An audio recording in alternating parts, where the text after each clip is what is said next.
Glória a Deus. Estenda suas mãos para cá. Amém.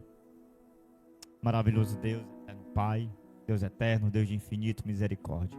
Pai, queremos te apresentar o teu filho nas tuas mãos, meu Pai. Deus, derrama da tua graça, meu Senhor. Usa o teu servo, meu Senhor Jesus, Pai, para que nós possamos sair daqui edificados, meu Pai. Usa ele, meu Senhor, Pai, na autoridade. Usa ele na palavra. Senhor, derrama, Senhor, Pai amado, a tua graça, Pai. Pois assim nós te oramos e cremos em nome de Jesus. E aquele que crê diz amém.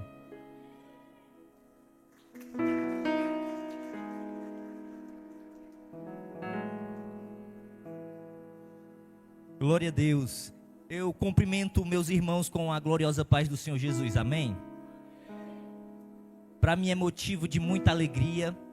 E desde já eu gostaria de agradecer ao Senhor, porque primeiramente é graças a Ele. Depois ao meu amigo presbítero Nilson, que me fez o convite. Ao pastor Jairo, que me recebeu sempre de braços abertos. E eu quero glorificar o nome do nosso Deus, que me presenteou com minha esposa, né? Foi através dela que hoje eu estou aqui, né? Eu quero dizer para você que não existe mulher mais linda nesse mundo do que você.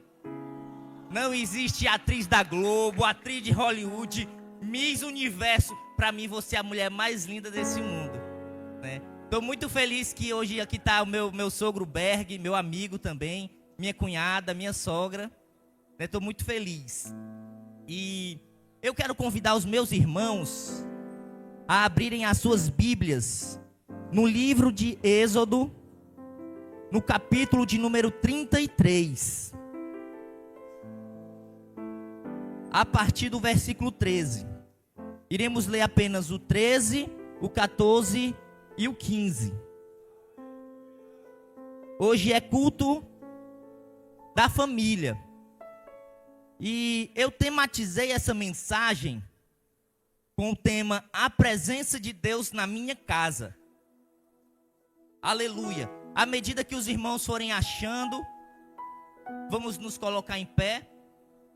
Quem não trouxe Bíblia, se chegue perto de alguém que trouxe, ou então olhe aqui para o telão. Amém? Glória a Deus. Diz assim a palavra do Senhor. Êxodo 33, 13 ao 15. Agora, pois, se achei graças aos teus olhos, rogo-te que me faça saber neste momento o teu caminho, para que eu te conheça e ache graça aos teus olhos. E considera que esta nação é teu povo. Respondeu-lhe: a minha presença irá contigo e eu te darei descanso. Então disse Moisés: se a tua presença não vai comigo, não nos faça subir deste lugar. Se a tua presença não for comigo, não vai comigo, não nos faça subir deste lugar. Coloca a tua Bíblia no teu assento. Fecha teus olhos, curva a tua cabeça. Soberano Deus e eterno Pai, eu quero te agradecer, Senhor, por este momento, Pai. Deus, eu, como de costume, Senhor, eu quero te pedir, usa-me, Senhor, porque sem ti eu não consigo.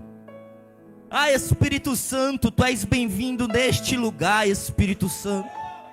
Oh, Espírito Santo, toca em cada coração. Toca em cada coração, Espírito Santo, nesta noite. Fala, Senhor, conosco, não aquilo que queremos ouvir, Senhor, mas fala aquilo que o Senhor queres falar. Faz assim, Senhor, em nome de Jesus. Podei tomar os vossos assentos. Glória a Deus.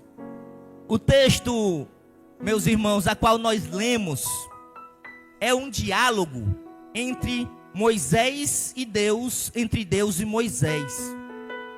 Esse diálogo acontece logo após o povo pecar contra Deus.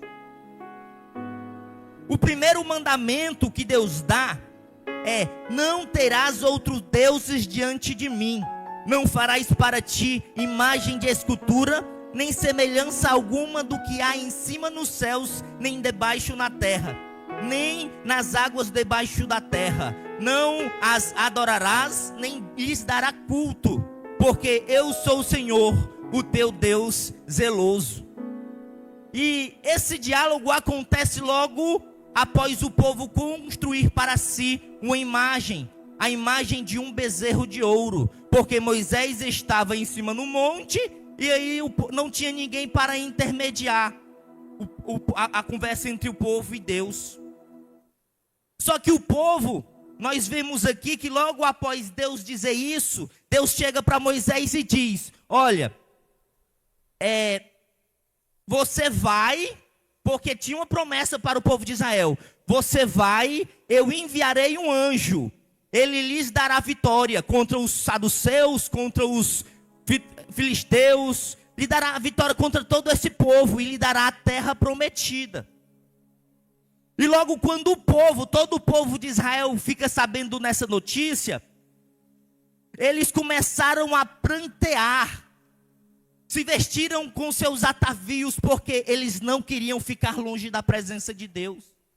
Porque o povo de Israel valorizava a presença de Deus. Mesmo Deus dando uma promessa de vitória, mesmo Deus dando uma promessa que ia enviar o anjo, o povo começou: não, Deus, nós não queremos o anjo, nós queremos a tua presença. E aí eu faço a primeira aplicação para esta noite. O problema da nossa geração é que está preferindo o anjo ao invés da presença. O problema da nossa geração é porque prefere as bênçãos de Deus do que o Deus abençoador. E aqui eu entendo, lendo esse texto, o que é a coisa mais importante na vida de um homem. A coisa mais importante na vida de um homem não é ter riquezas aqui na terra, não é ser conhecido por todo mundo, não é ser popular, não é ter amigos influentes, não é ter um carro de luxo, uma mansão para morar. Mas a coisa mais importante para a vida do homem é ter a presença do eterno Deus. Aleluia!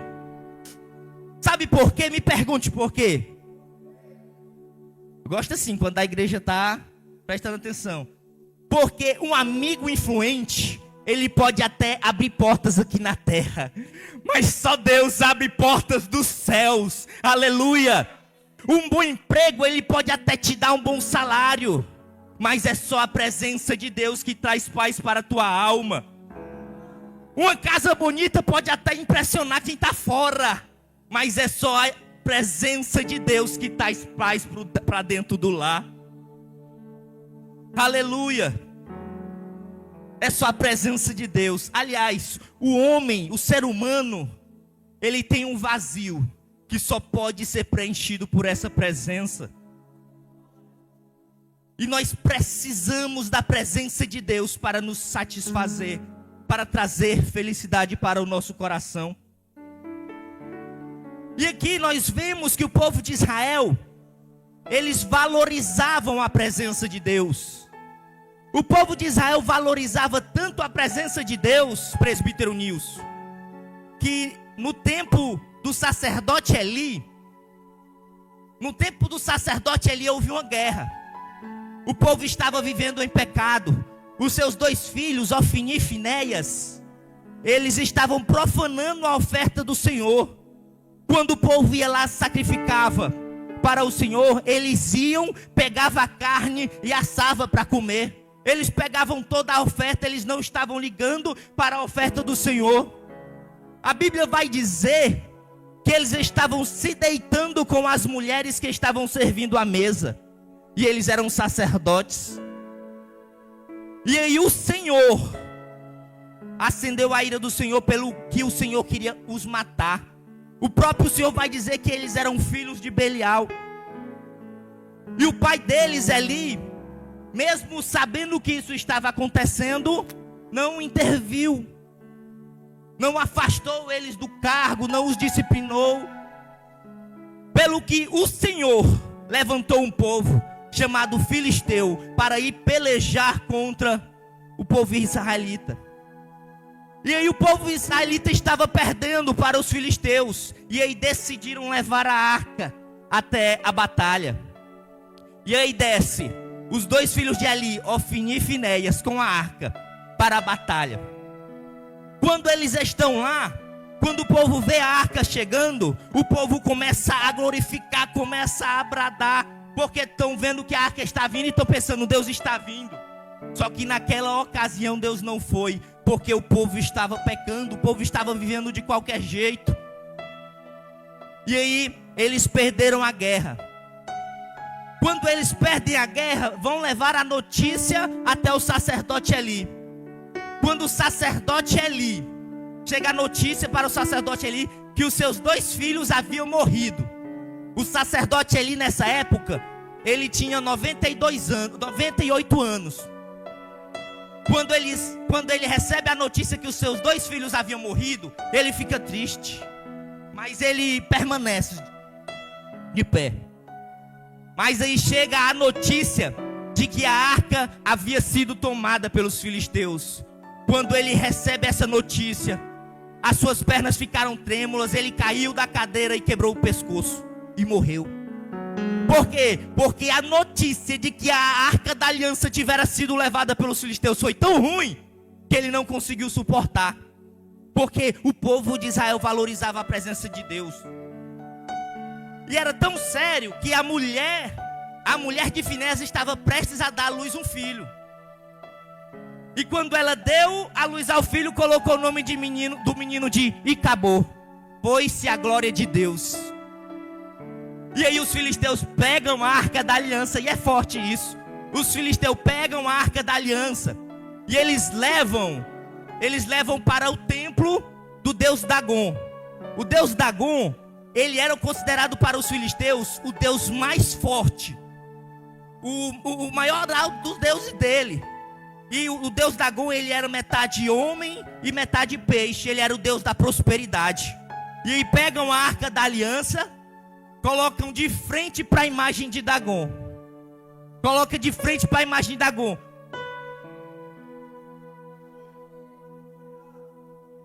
Segura aí que você vai já glorificar. Quando eles colocam de frente para a imagem de Dagon, chega o outro dia, quando eles vão ver, a imagem de Dagon está prostrada diante da arca da aliança. Ele está com o rosto em terra diante da arca. Sabe o que é que isso quer dizer? É que diante da presença de Deus não há potestade, não há principado que resista a essa presença. Não há tranca-rua, não há eixo caveira, não há pomba gira, porque o nosso Deus é o leão da tribo de Judá e não há Deus maior. Aleluia! Ainda tem mais. Os filisteus pegam, vão lá ver que a imagem de Dagon está caída. Eles levantam novamente. O erro deles é porque deixaram a arca lá ainda. A arca ainda está lá, levantaram, deixaram ainda diante. Ai Deus, pois agora eu não só vou mais derrubar, eu vou quebrar a cabeça, porque o nosso Deus é assim. Não há ninguém, não há demônio, não há bruxaria, não há obra de feitiçaria que fique diante da presença do Senhor. Glória a Deus. Glória a Deus. O povo valorizava a presença de Deus. Mas aí, agora os filisteus, Deus pega, manda tumores para os filisteus, manda doenças. E os filisteus reconhecem que não podem ficar com essa presença. Aí eles preparam uma carruagem nova. Pega 2 vacas, coloca ouro, presentes, para poder devolver, para poder aplacar a ira de Deus. E aí as vacas elas vão e levam a arca da aliança lá para uma cidade chamada Bet-Semes. Agora a arca chega na cidade de Bet-Semes. povo de Israel, quando vê aquela arca chegando, eles começam a glorificar. Eles pegam ouro, eles pegam a vaca, sacrificam a vaca, toca, vê o que está dentro da arca. Olha aí, com a presença de Deus ninguém se brinca. Quando eles fazem isso, o Senhor começa a matar o povo. Com a presença de Deus ninguém se brinca. E aí o que é que o povo faz? Decide mandar a presença embora. Eu até entendo o povo lá fora não queria a presença de Deus, mas o povo de dentro não queria a presença. Sabe por quê? Porque com a presença ninguém se brinca. A presença de Deus é santa. E se você quer viver nessa presença, você não pode viver de qualquer jeito. Tem que andar em santidade, tem que ter renúncia. Nós não podemos brincar com a presença de Deus. Nós não podemos. Nós temos que andar em santidade. Nas coisas de Deus, não pode se levar com apenas boa intenção. Nós temos que andar em seriedade, conforme ordena as Escrituras. E aí agora, a Arca da Aliança, ela vai até Kiriat Jearim. E ela vai para a casa de um levita chamado Abinadab. Veja bem, a Arca da Aliança sai de Jerusalém e não volta mais. Ela não está mais em Jerusalém. E durante o reinado de Saul, ele não era um homem espiritual, ele não ligava para a presença de Deus. E aí ele nunca foi atrás da arca. Porém o rei Davi, ele entendia que mais vale um dia na presença de Deus do que toda uma vida longe dessa presença. Ele entendia que a presença dele era o que mais valia para a vida dele. E aí a primeira coisa que ele faz quando ele assume o trono é ir atrás da arca, é ir atrás da presença. Por quê? Porque no Antigo Testamento, na Antiga Aliança, o que simbolizava a presença de Deus era a Arca da Aliança. E aí, agora, o rei Davi decide ir atrás da Arca da Aliança. Ele prepara 30 mil soldados e vão atrás da arca. Quando ele pega a arca, quando ele chega lá na casa de Abinadab, ele prepara uma carruagem, 2 vacas, e aí coloca a arca em cima. Aí coloca os 2 filhos de Abinadab para conduzir a arca, Uzá e Aiô. E agora Davi, ele era rei, ele não entendia tanto da lei como os levitas. Eu até fico calado diante de Davi, mas dos levitas tem a maneira certa de conduzir a arca, tem a maneira certa de conduzir a presença. E agora está aqui Uzá e Aiô guiando, com as vacas segurando. Só que a Bíblia vai dizer que uma vaca tropeça.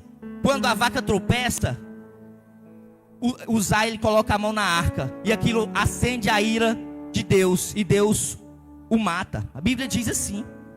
E isso entristece o coração de Davi. Davi até tinha boas intenções, mas ele não estava fazendo conforme mandava a palavra de Deus.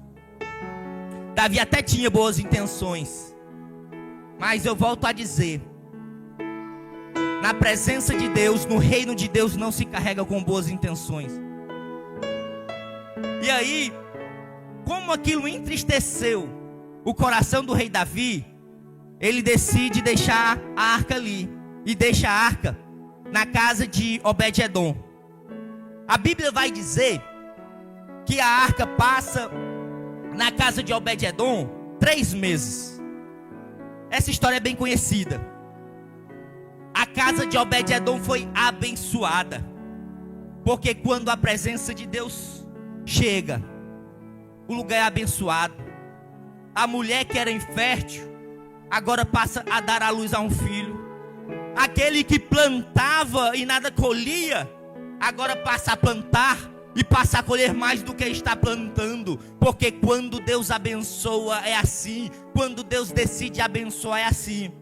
Mas aí eu fico me perguntando, a arca passou 20 anos na casa de Abinadab e nada aconteceu, e passou apenas 3 meses na casa de Obed-edom. O que diferencia um do outro é o que eles fizeram diante da presença de Deus. É o que eles fizeram diante da presença de Deus. Abinadab, quando a arca estava lá, ele simplesmente a ignorou. Já Obed-edom, quando a arca chegou, aleluia, glória a Deus, ele começou a buscar mais. Ele começou agora a jejuar. Ele começou agora a buscar de madrugada. E aí Deus está te perguntando: há quanto tempo tu não me busca de madrugada? Há quanto tempo tu não dedica tempo em oração, tempo em leitura da palavra? Aleluia! Porque à medida que nós nos disponibilizamos a buscar a presença, mais Deus nos abençoa. Aquele que medita na palavra do Senhor dia e noite, a Bíblia vai dizer que é como uma árvore plantada junto a ribeiro de água, a qual dá o seu fruto na estação própria, a sua folhagem não cai, não murcha, e tudo que fizer prosperará. Assim são aqueles que amam a presença, assim são aqueles que buscam a presença do eterno Deus. E quando a presença entra na casa de Obed-edom, a presença não fica só na sala. A presença invade a cozinha, invade o quarto, invade a família, invade os filhos, invade os amigos. E não abençoa a sua vida de Obed-edom, abençoa a vida de toda a sua família. Porque aonde a presença entra, o inferno sai.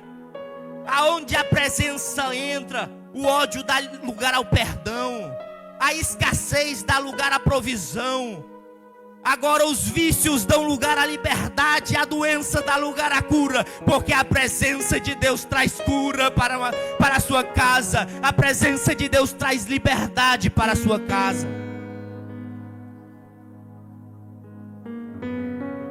Levanta a mão que eu vou profetizar na tua vida. A presença de Deus que entrou na casa de Obed-edom, agora está entrando na tua casa, está abençoando a tua casa, está expulsando tudo que é ruim, e está estabelecendo o seu altar, a arca da aliança na sua casa. Aleluia, glória a Deus, aleluia. Como você tem carregado a arca da aliança? Como você tem carregado a presença de Deus? Será que você está fazendo que nem Abinadab? Tratando com desdenho, tanto faz, colocando de lado e a ignorando? Ou será que você está fazendo como Obed-edom?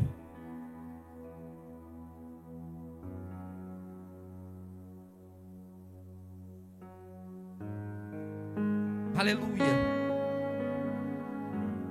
A arca, ela não é simplesmente uma caixa de madeira revestida de ouro. Ela é a presença. E sobre essa presença, nós temos que nos render. Essa mesma presença estar aqui nessa noite. Essa mesma presença estar aqui neste lugar. Essa mesma presença está dentro de você.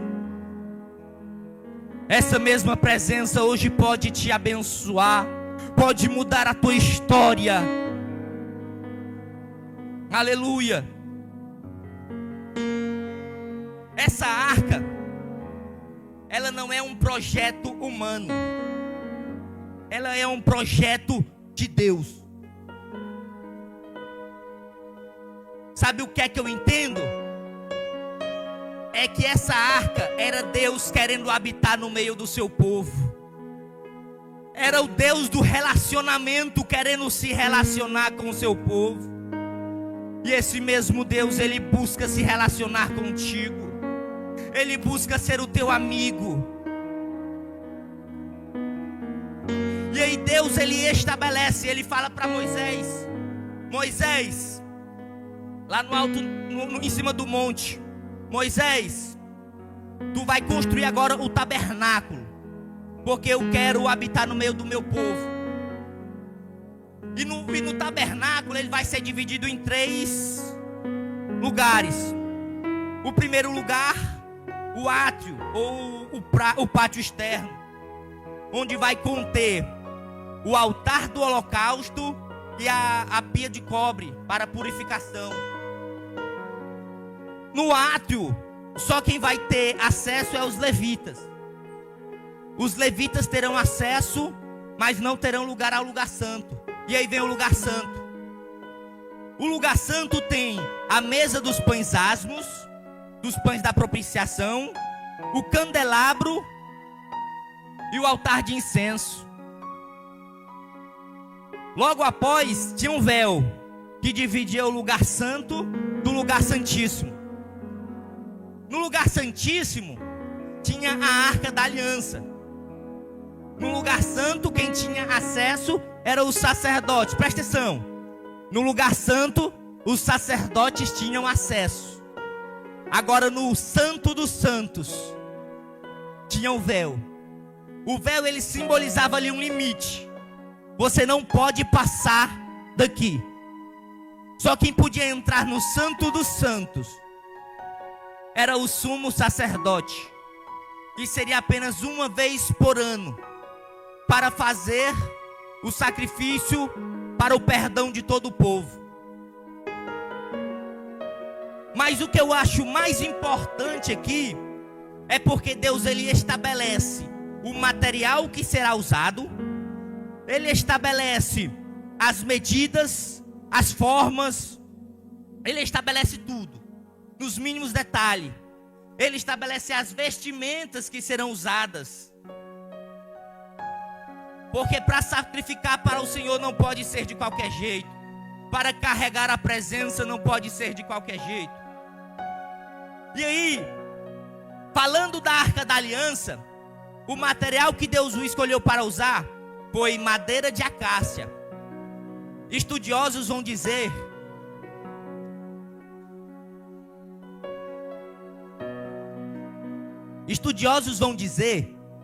que a madeira de acácia, ela era uma madeira dura, uma madeira que tinha espinhos, que tinha nó, difícil de ser talhada. Mas também, por ser uma madeira dura, era difícil dos insetos, cupim, destruírem a madeira. E aí Deus escolhe essa madeira, mas por quê? Porque essa madeira representa a mim e a você. Duro, tortuoso, cheio de espinhos, cheio de defeitos, difícil de ser trabalhado. Mas Deus escolheu você e disse: é nele que eu vou habitar, é nele que eu vou revelar a minha glória. E aí, ele também usa o ouro. Ele usa o ouro em pó para revestir a madeira. Por quê? Porque a madeira ela pode até ser dura, tortuosa, mas ele pega o ouro e cobre. A madeira a Bíblia representa um material humano, mas o ouro, o material divino. Aí o pastor Jairo sempre fala: quem era eu antes dele me escolher? E aí quem vê, nós homens de Deus, mulheres de Deus, não veem mais as pessoas tortuosas, mas veem o que Deus fez na nossa vida. Vocês podem me ver assim arrumado, bem vestido, eu não vou soltar meu testemunho não. Mas sabe aquele ditado: mais sujo do que pau de galinheiro?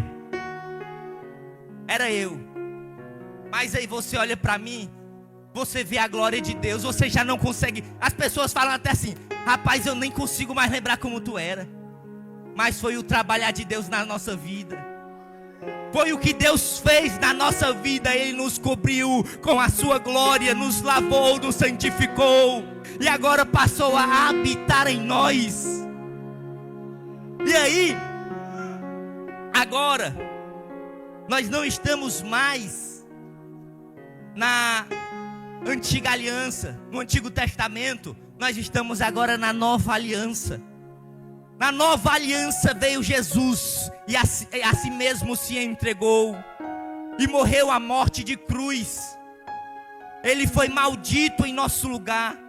Ele colocou uma coroa de espinhos para que você pudesse colocar uma coroa de glória.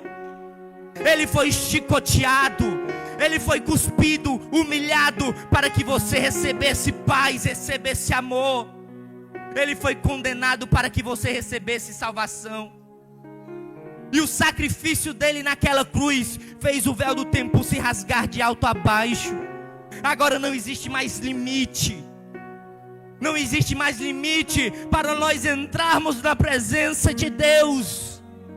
Agora nós podemos entrar na presença de Deus, seja no trabalho, seja na escola, seja na faculdade, na padaria, no mercantil, dentro do carro, em casa. Nós podemos acessar o Santo dos Santos, a presença de Deus.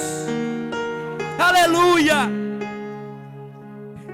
É a presença de Deus. A presença de Deus não é para você buscar apenas dias de domingo. Não faz que nem Abinadab, não. Mas pega essa presença. Lembra, Ele escolheu você. Hoje você é templo e morada desse Deus.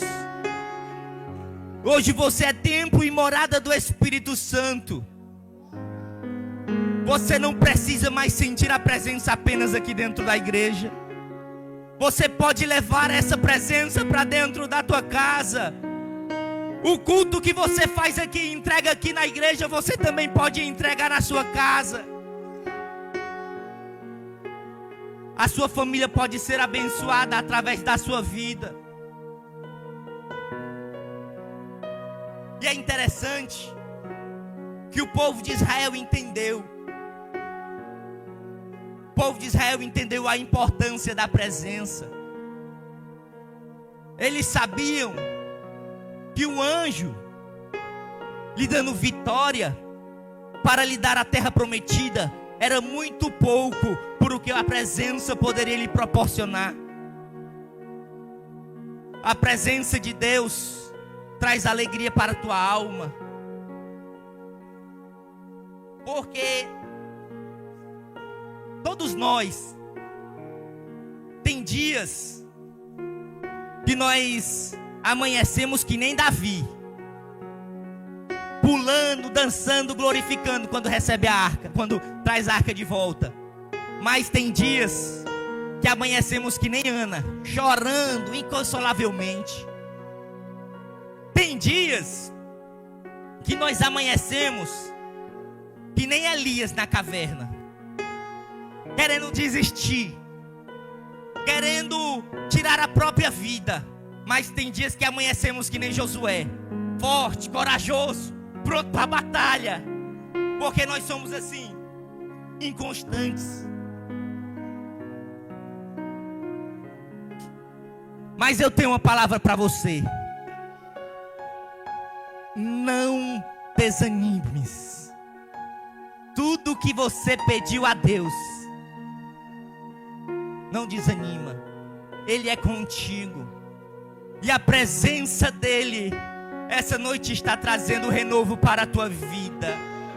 A presença dEle, esta noite, está lançando toda tristeza embora. A presença dEle está trazendo paz para a tua alma. E não se preocupa. A presença de Deus vai te abençoar. Eu lembro que há 4 anos atrás, eu não tinha nada. Todo o meu dinheiro era gastado com bebida, com droga. Não tinha nada. Mas da noite para o dia, Deus me resgatou. Me tirou do charco e do lodo, do lamaçal do pecado, e me trouxe para a sua maravilhosa luz. E aí eu aceitei a presença na minha vida. E aí eu comecei a me render mais, a buscar mais. E à medida que eu fui buscando, Deus foi me enchendo. E aí a minha história foi mudando. Do nada Deus começou a me abençoar. Ele me abençoou com a moto, me abençoou com uma linda esposa, me abençoou com um carro. E deixa eu te dizer, tô devendo nada. A moto foi à vista, o carro foi à vista. Sabe por quê? Porque Deus não nos abençoa com miséria, Mateus. Deus não nos abençoa com a conta-gota, não. A bênção de Deus, a medida de Deus é recalcada, sacudida, transbordante. Assim é que Deus quer te abençoar. Tu só precisa o quê? Buscar a presença dEle. Se dedicar mais. Prioriza o reino de Deus. Prioriza a sua justiça, que as demais coisas vos serão o quê? Acrescentadas. Vocês sabem. Se dedica mais. Eu já vou encerrar. Se coloca de pé, para parecer que eu estou encerrando, né? É assim, é? Ó, eu vou contar só uma história. Só uma história. Tinha uma professora.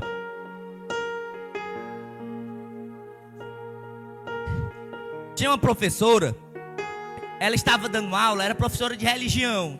Professora de religião tem umas perguntas meio sem sentido, mas era de religião, teve sentido. No meio da sala, no meio da aula, para uma turma cheia de crianças, ela perguntou: quem sabe aí onde é o inferno? Uma criança levanta a mão: eu sei, professora. O inferno é lá em casa. E ela: como assim o inferno é na sua casa? É porque lá em casa o meu pai bebe, quando chega bate na minha mãe, as coisas faltam, às vezes eu venho para a escola com fome. Lá em casa é o inferno, professora. O meu pai chega bêbado, drogado, aí eu apanho, eu levo surra. Lá em casa se parece com o inferno, professora. E aí o tempo passa. A professora ficou calada diante dessa situação. 6 meses depois, ela decide fazer outra pergunta: quem aqui sabe aonde é o céu? A mesma criança levanta a mão: é lá em casa, professora. O céu é lá em casa. Aí ela pergunta: como assim? Não pode o céu ser no mesmo lugar que o inferno? Não, professora. É porque há 4 meses chegou um missionário lá na porta de casa, ó, batendo lá na porta de casa. E ela ofereceu a um Jesus. Ela falou de um Jesus. E o meu pai e a minha mãe decidiram aceitar esse Jesus. E à medida que Jesus foi entrando na minha casa, professora, o céu foi entrando, professora. À medida que o céu foi entrando, o inferno foi saindo. Tudo que tinha de ruim foi saindo. Agora a minha casa mais se parece com o céu. Eu não sei como está parecendo a tua casa. Eu não sei se a tua casa se parece mais com o céu ou com o inferno. Eu não sei, mas se a tua casa mais se parece com o inferno, é só você convidar Jesus para a tua casa. E aí, eu quero convidar a você que está querendo esse Jesus que mudou a minha vida. Eu quero saber se você quer aceitar esse Jesus na tua vida. Eu quero saber se você quer que esse Jesus mude a tua casa.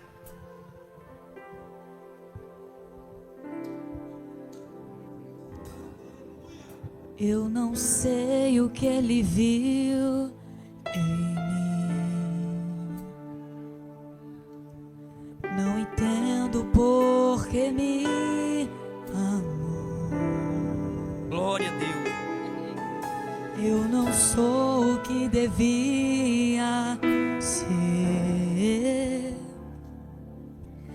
Mesmo assim ele me abraçou. Sou pequeno, ele tão grande é. Eu sou falho, ele é. Aonde está a primeira pessoa que quer entregar a sua vida para Jesus? O que eu deveria era morrer. Deus separou hoje. Prometeu o céu. Deus separou hoje para renovar